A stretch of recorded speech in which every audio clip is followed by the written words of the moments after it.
Olá, sou a instrutora Márcia Rodrigues, sou consultora de tributos indiretos, especialista nos tributos sobre o consumo, instrutora e palestrante, e gostaria de convidá-los aí para termos um bate-papo fiscal a respeito da reforma tributária. E a minha primeira pergunta neste bate-papo é: que muda com a reforma tributária, pessoal? O que vai mudar com a reforma tributária? A resposta é tudo. Veja, trago como analogia essa metamorfose da borboleta. Veja, pessoal, que é uma das mais de belo que a gente tem na natureza, pela sua incrível transformação que sofre aí durante o seu ciclo de vida. E por isso eu trago para vocês aqui, por analogia, a nossa reforma tributária, em especial os tributos sobre o consumo. Sim, meus amigos, passará por uma transformação completa. Então, a gente vai ter novos conceitos, novos fatos geradores, local da operação, novos contribuintes, novos cálculos, novos conceitos de não cumulatividade, de apuração, enfim, tudo isso necessário para eu aplicar atuando numa área tributária, será alterado. Então, a alteração ela é completa, é uma metamorfose completa. E aí, meus amigos, o que nós vamos ter? Temos aqui como a primeira alteração bastante expressiva é o surgimento do IBS. O IBS ele surge em substituição ao ICMS e ao ISS e veja, ele vai ter uma competência compartilhada entre os estados e os municípios. Então, teremos aqui, dentro do IBS, teremos o quê? Nós teremos um comitê gestor e esse comitê vai administrar aí o IBS com representantes dos estados e dos municípios. Então, pessoal, temos aqui sim uma mudança bastante aí expressiva com relação aí ao IBS. E temos aqui, na esfera federal, nós temos o surgimento da CBS, que é a Contribuição de Bens e Serviços, que vem em substituição ao PIS e à COFINS. Nós temos o surgimento de um outro imposto, que chama imposto seletivo, que ele vai ser aí mais ou menos substituindo o IPI, mas isso é mais ou menos, sabe aquele só que sim, só que não? Esse imposto seletivo, ele vai ser, a sua incidência ocorrerá para bens prejudiciais à saúde e ao meio ambiente. Haverá uma relação de produtos que devem incidir este imposto. E, pessoal, a princípio, o IPI deixaria de existir, mas isso não acontecerá. Em função da Zona Franca de Manaus, que é uma área incentivada, será da seguinte forma: os produtos que são fabricados na Zona Franca de Manaus e em outros locais aí do país, eles vão, nesses outros locais, ter uma tributação na tabela de IPI. Então, quem fabrica o produto na Zona Franca de Manaus é incentivado, não paga IPI, isenção do IPI. Entretanto, quem fabrica o mesmo produto em outro local do país vai pagar o IPI pela alíquota específica. Já os produtos que não são fabricados na Zona Franca de Manaus ganharão a alíquota zero de IPI. Então, percebam, pessoal, que o IPI, ele continuará existindo, tá bom?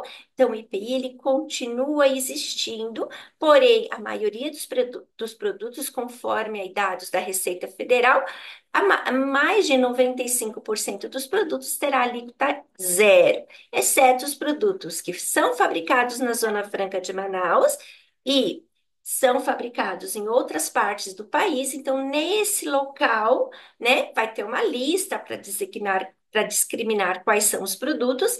Nesses outros locais haverá tributação do IPI. Muito bem, pessoal. Isso então a gente ganha uma mudança substancial também com relação à legislação. Teremos uma legislação única, né? Então, nós temos uma lei complementar que vai instituir o IBS e a CBS, onde ela vai estabelecer o que é fato gerador, o que é base de cálculo, quais são as hipóteses de não incidência e quem são os sujeitos passivos. O que é sujeito passivo, pessoal? Quem vai recolher o tributo. Vai ser tratada nesta lei complementar sobre imunidades, regimes específicos e diferenciados. Teremos, sim, dentro aí da legislação, teremos regimes específicos e diferenciados. E as regras da não cumulatividade, né? Ou seja, o que é não cumulativo e que pode ser tomado crédito. Isso, pessoal, é muito importante a gente entender que isso é uma forma de simplificação trazida aí pela reforma tributária. Muito bem. Pessoal, temos uma base ampla, então, de incidência. Então, o que que muda? O IBS e a CBS, além de ter uma única legislação, vão alcançar todas as operações. Então, hoje a gente não tem, olha, o ISS é imposto sobre serviços, o ICMS, mercadorias e serviços de transporte interestadual, intermunicipal e de comunicação.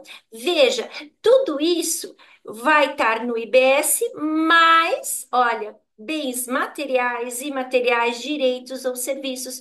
Não haverá uma lista de serviços para dizer o que é ISS.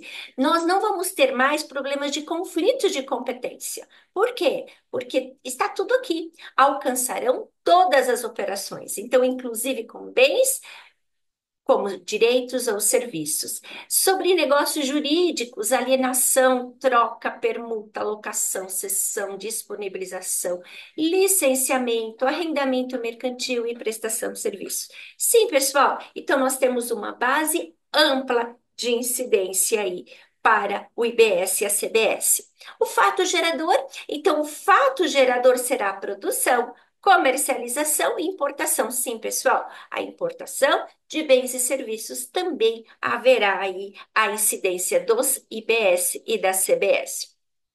Qual vai ser o momento do fato gerador? Isso muda. Pode ser o fornecimento ou o pagamento que ocorrer primeiro, né? Então, hoje nós temos lá muito claro na nossa legislação qual é o momento do fato gerador do ICMS. Do ICMS é a saída do estabelecimento, do IPI, também é a saída do estabelecimento. E quando é serviço de transporte?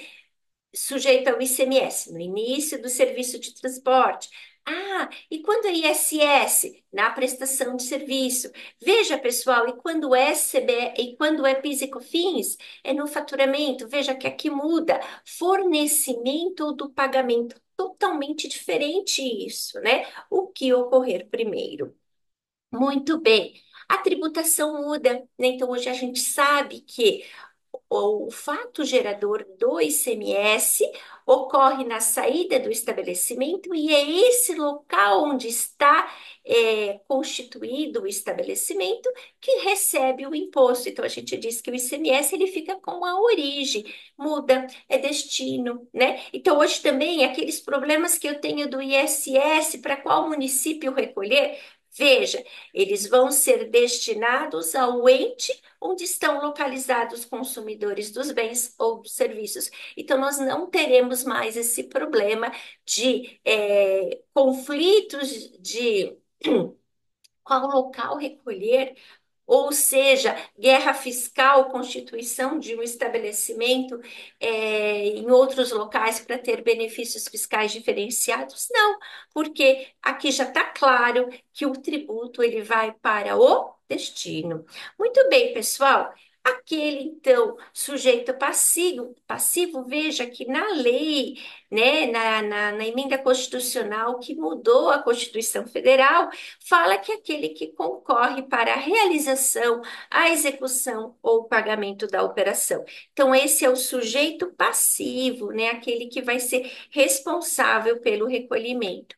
Uma mudança extremamente diferente, não teremos mais tributos por fora, por dentro, e ainda, pessoal, não haverá imposto sobre a outra base de cálculo do imposto. O que eu quero dizer? O IBS, ele não vai incidir sobre o IBS mesmo, então não é um imposto por dentro, mas ele também não vai incidir na base de cálculo da CBS. E assim, ao contrário também, né? Na base de cálculo da CBS não vai ter a própria CBS e nem o IBS. Então, os tributos não farão parte da própria base de cálculo, nem da base de cálculo um do outro, tornando suas alíquotas transparentes. E é o que eu mais gosto nessa reforma tributária. Você efetivamente saber quanto paga do imposto, aplicar um percentual chamado-se alíquota e você vai saber. Então, acabou essa história de imposto por imposto, dentro de imposto, imposto por dentro. Aqui temos um novo conceito aqui de cálculo. Legislação uniforme, então, em todo o país, né? Então, não teremos mais a preocupação de saber, olha, qual que é a legislação de cada um. Não, é uniforme, é uma legislação única. Muito bem, pessoal, um cadastro único, um único cadastro que vale para todos os tributos envolvidos, né?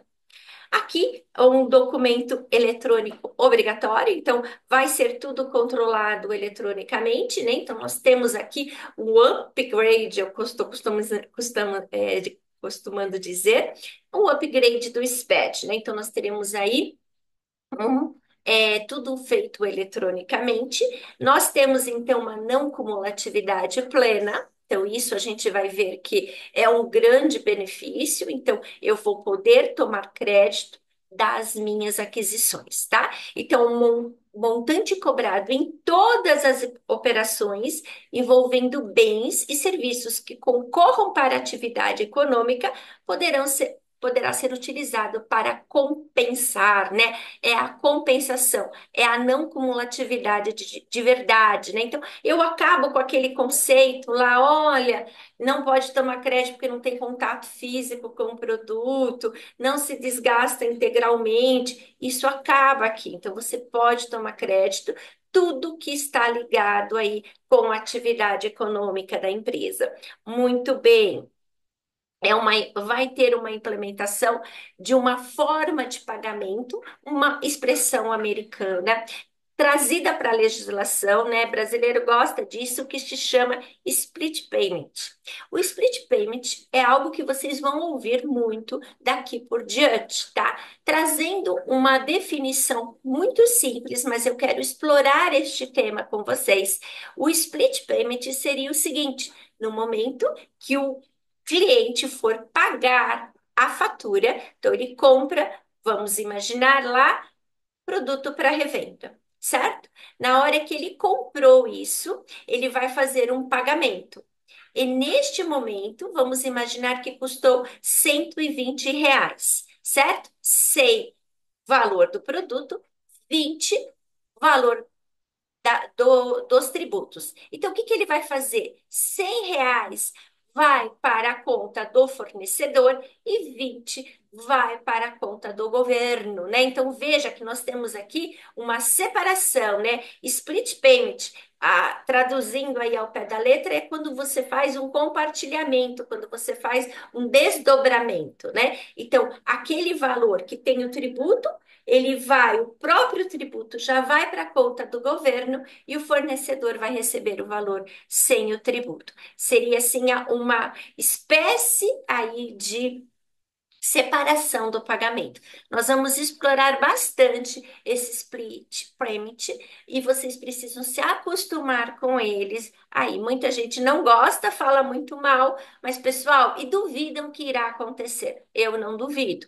Depois da implementação da nota eletrônica, depois da implementação do SPED, na minha opinião, é algo que como diz lá, a cerejinha do bolo dessa alteração aí pelo fisco. Então, a gente tem que ficar de olho. Talvez demore um pouco para a sua implementação, mas acredite, ele é aí algo que o governo quer muito para evitar sonegações fiscais, para evitar fraudes, notas fiscais inidôneas. Então, é algo que a gente precisa se atentar e entender como vai funcionar.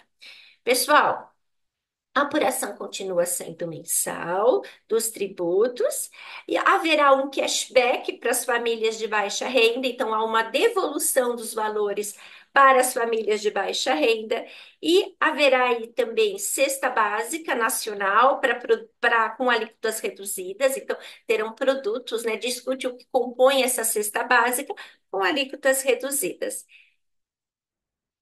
Haverá, então, o comitê gestor do IBS com representantes dos estados e dos municípios. Muito bem, pessoal. Então, nós temos aí dentro aí da página do Ministério da Fazenda, nós temos então aí já a Lei Geral do IBS e da CBS, é o projeto de lei 68 de 2024, que eu pretendo trabalhar alguns artigos aqui com vocês, tá bom? Importantes. Então, tá lá, discutido, né? Já está no Senado, passou já da Câmara dos Deputados, está lá com o Senado. Aí a gente deve ter algumas alterações ainda e novidades até o final do ano. Então está em projeto, está em discussão.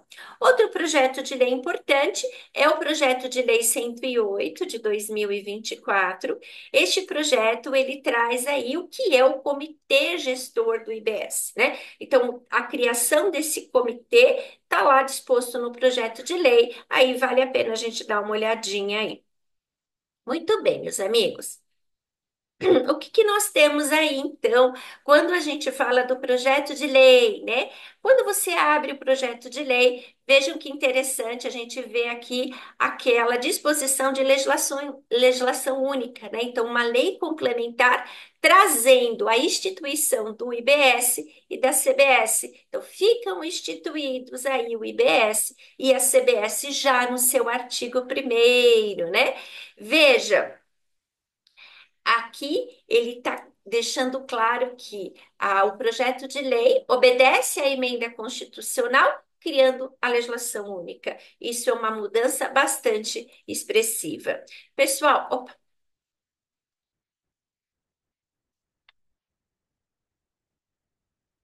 temos então também a operacionalização do IBS e da CBS. Então, trouxe aqui alguns pontos importantes do projeto de lei. Ele tem mais de 400 artigos, né? Impossível a gente falar aqui, mas eu quero aí nesses vídeos ir falando alguma coisa aí sobre esse projeto de lei bastante interessante que precisamos nos atentar quando estudamos reforma tributária. Temos aqui a operacionalização do IBS e da CBS. Então, aqui é a criação do comitê gestor, né? Então, veja que ele fala: olha, o comitê gestor do IBS e a Receita Federal atuarão de forma conjunta para implementar soluções integradas para a administração do IBS e da CBS, sem prejuízo das respectivas competências legais, né? Serão então operacionalizadas por meio de uma plataforma unificada com gestão compartilhada entre o comitê gestor do IBS e da Receita Federal. Então, pessoal, percebam aqui como a gente está numa mudança bastante expressiva, né? Onde tudo será eletrônico, tudo será, então, aí em função aí de informações aí alimentadas por um sistema aí eletrônico. O comitê gestor, aqui no parágrafo segundo, e as administrações tributárias responsável pela autorização ou recepção de documentos fiscais eletrônicos observarão a forma, o conteúdo e os prazos previstos em ato conjunto do comitê gestor do IBS e da Receita Federal. Os documentos fiscais eletrônicos relativos às operações com bens ou com serviços deverão ser compartilhados com todos os entes federativos no momento da autorização ou da recepção, com utilização de padrões técnicos uniformes. Pessoal, fiz questão de ler isso porque a gente tem que chamar a nossa área de TI. Né? Então, nós aqui temos que saber que nós temos aí uma mudança bastante expressiva, além então do que a gente já trabalhou com nota eletrônica, com SPED, vem aí algo também bastante desafiador e vamos precisar muito aí da nossa área de TI. Pessoal, Temos então aqui uma mudança expressiva aí de cashback cesta básica, né? Então, a lei complementar vai disciplinar aí, então vai ter aí dentro da lei complementar quais serão os requisitos para devolução dos tributos de baixa renda e ainda falando de cesta básica para atingir aquele que menos favorecido, haverá então aí uma cesta básica, considerando a diversidade regional e cultural, né? E garantir a alimentação saudável e nutricionalmente adequada, de acordo aí com o projeto de lei, tá? Irão compor a referida cesta básica por meio de publicação de lei mesmo, né? Então, muito se discute aí sobre a composição aí da cesta básica. Então, lá no artigo 106 do projeto de lei, fala sobre o cashback, né? Então, a devolução. O cashback eles traduziram como a devolução personalizada do IBS e da CBS. Então, nós temos lá, olha, serão devolvidos para pessoas físicas que forem integrantes de família de baixa renda, a CBS e o IBS, né? E aí ele diz aqui quem vai, então, qual vai ser o requisito para devolução. Então, será aquele responsável por unidade familiar de família de baixa renda, cadastrada no cadastro único, no CAD único, né? Então, vai ter esse cadastro. Está lá com o governo, né? Então ele já tem, vai ter que possuir renda familiar por pessoa de até meio salário mínimo, né? Residente no Brasil e tem que ter uma inscrição no CPF. Então, vai ter aí, todo mundo que tem isso, vai ter aí de forma automática aí, a devolução aí do IBS e do ICBS. Muito bem, pessoal. Aqui, qual vai ser essa devolução, né? Então, lá no artigo 102, eles estão falando que a devolução será relativo às aquisições de botijão de gás, né? Gás liquefeito de petróleo, 100%, e também aqui energia elétrica, água, esgoto e gás natural. Para o IBS será 20%, para o CBS 100%. Então, ainda isso está em projeto de lei complementar, já mudaram aí esses percentuais, mas são esses valores que estão lá na lei complementar como cashback, né? A gente pensou uma coisa diferente, mas parece que estão fechando aí no projeto de lei estes itens para serem devolvidos. Ainda, pessoal, como cesta básica, né? Essa aqui então é a página do governo. Eles estão colocando aqui quais são os produtos aí que compõem a cesta básica, né? Então ele diz cesta de alíquota zero, cesta de alíquota reduzida, né? E as suas exceções. Então aqui muito se discutiu se a carne deveria fazer parte da cesta básica. Não sei se vocês viram essas discussões. Aí ela acabou fazendo parte da cesta básica. Ainda se falava, então, sobre alguns peixes também, se fariam parte de cesta básica, acabou aqui entrando, né? Então, há um grande lobby aí também de produtores, agricultores aí, para que entrem aqui como produtos beneficiados para ter uma tributação ou menor ou reduzida. Pessoal, teremos então dentro dessa mudança aí de conceito de tributo sobre o consumo, regimes especiais, então aqui regimes para medicamentos, educação, transporte público coletivo, insumos e produtos rurais, a cesta básica acho que eu já falei, e atividades culturais nacionais. E ainda, pessoal, teremos regimes específicos porque quando não é adequado, né? Então haverá para bens imóveis, combustíveis e lubrificantes, serviços financeiros e planos de saúde, né? Então, dentro aí do projeto de lei, há aí específicos para esses segmentos. Pessoal, aqui então a redução aí também para esses regimes diferenciados aí de 30%. Então, ele traz aqui o que são essas profissões aí intelectuais, natureza científica, literária, artística, quais são aqui os profissionais que vão receber aí esse redução de 30%, ainda que haverá dentro aqui de redução de 60% também para alguns tipos de serviços também, né? Então, trata aqui então da legislação diferenciada, né? Que eles vão ter aí esses regimes aí diferenciados que vão ganhar aí uma redução aí específica. Também tem aqui a alíquota zero também, né? Para os seguintes serviços, bens e serviços, também tem aqui trazendo aí diferentes tributações para esses casos aqui. Pessoal, aqui também fala sobre a alíquota reduzida em 60% para a reabilitação urbana e zonas históricas de áreas críticas de recuperação e reconversão urbanística. Está aqui aí no projeto de lei. Então, tudo isso, todos esses itens são os que são mais discutidos para que sejam incluídos como benefícios fiscais.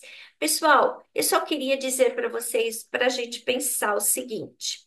Quando a gente fala em reforma tributária, a gente não está falando em aumento de carga tributária e nem diminuição de carga tributária. Quando a gente fala em reforma tributária, a gente fala uma melhoria no nosso processo, no nosso sistema tributário nacional, porque ele tem muitas falhas. Então, não é uma mudança em carga tributária. Por que que eu falo isso? Porque hoje o fisco, ele precisa receber um valor, uma quantidade para que ele possa desenvolver suas funções sociais, certo? O que que a administração pública precisa? De dinheiro, para que ela possa fornecer para a sociedade, né, uma vida digna, certo? Saneamento básico, educação, estradas, tudo isso ela precisa de dinheiro. Então, ela não consegue diminuir aí esse montante que ela precisa para trabalhar, para administrar. Então, o que que acontece? A partir do momento que ela dá um benefício para um setor, ela tem que aumentar para outro. Certo? Então a gente fica muito preocupada, né? Eu fico bastante preocupada com isso, porque quanto que a gente vai chegar aí neste valor de referência, de alíquota de referência, em função aí desses benefícios que estão sendo aí trazidos na lei complementar. Então, cada vez mais, né, vão trazendo benefícios para ter redução, diminui o valor que o fisco recebe daquele segmento, ele coloca em outro, obviamente, né? Então, a carga tributária, quando ela fala que ela não vai ter alteração, isso no montante que o governo precisa receber, mas sim, algumas empresas podem ter menos ou mais por conta dessa mudança aí que está acontecendo. Então, a gente precisa nos atentarmos a isso também, né? Então, não é muito legal a gente pensar nessa série de benefícios que estão surgindo aí. Alguém vai pagar a conta, isso é fato. Zona Franca de Manaus mantém-se, certo? Então, até 2073, aí já mencionei, para os produtos o IPI será mantido para os produtos que são fabricados na Zona Franca de Manaus, para os outros produtos aí, a alíquota será zero, né? O que eu quero dizer com isso é que aquilo que é fora da Zona Franca é zero. Mas se o mesmo produto for fabricado na Zona Franca, ganhará uma tributação, para que a Zona Franca continue sendo, a gente sabe, os produtos fabricados na Zona Franca de Manaus não têm IPI, certo? São isentos. Muito bem, mas fora da Zona Franca são tributados e continuará sendo para aqueles produtos que haverá uma lista dizendo, ó, esses produtos eles devem ser tributados porque eu não posso de forma alguma afetar a produção da Zona Franca. Não faria sentido eu ter a mesma tributação, aquilo que é produzido na Zona Franca e fora dela. Então, por isso, aquilo que é produzido na Zona Franca continua com os benefícios fiscais, mas se o mesmo produto é fabricado fora desta zona, ele será tributado pelo IPI. Para os demais produtos que não são fabricados na Zona Franca, zero. Muito bem, Simples Nacional Continua a mesma coisa, tá, pessoal? Será mantido. Então, aqui vale a pena comentar, né? Eu estava assistindo uma live do Bernard Api, e ele diz o seguinte aqui, que eu achei aqui a colocação dele perfeita, e é algo que eu venho pensando bastante. Ele fala: olha, todo mundo está dizendo aqui que agora o pessoal aí, os prestadores de serviços, vão aí pagar mais imposto, né? Porque aqui vai ter uma alíquota maior, tal, né? Eles não há falar de não cumulatividade para esses prestadores de serviços, porque eles não têm quase insumos, mas pessoal, raros são os prestadores de serviços que não estão no Simples Nacional. Isso não muda. Eles vão continuar pagando aí nessa legislação do Simples, que a gente sabe que é uma lei que foi criada, a Lei Complementar 123 de 2006, que tem um regime simplificado, diferenciado, né, favorecido para as microempresas e empresas de pequeno porte. Então, continua existindo aí o Simples. Haverá uma abertura. Quem é do Simples poderá optar e será opcional pagar o IBS e a CBS fora do Simples. Mas isso vai ser uma opção, o Simples que vai decidir se quer isso ou não. Então, para vocês que são contadores, administradores que trabalham aí com o Simples Nacional, empresas, né, clientes que têm o Simples Nacional, pode ter certeza que vocês vão ter que fazer esse cálculo, né? Que vocês já fazem o cálculo se vale a pena continuar no Simples, né? Se vai para outro tipo de regime. E agora vocês vão ter que fazer também o cálculo se vale a pena recolher o IBS e a CBS fora do Simples Nacional. Muito bem, pessoal. Haverá, então, no final do período de transição, créditos acumulados. Então, foi previsto, então, que esses valores que sobraram, né, podem ser compensados, né, vão ser aí atualizados e haverá pelo IPCA e serão compensados aí. Então, a gente vai precisar aguardar a lei complementar que definirá aí essa compensação. Pessoal, por hora, então, aqui termino este vídeo. Vocês vão encontrar vários outros vídeos falando de reforma tributária. Assistem, curtem, comente. A gente vai agradecer bastante. Muito obrigada. Até mais. Beijo para todos.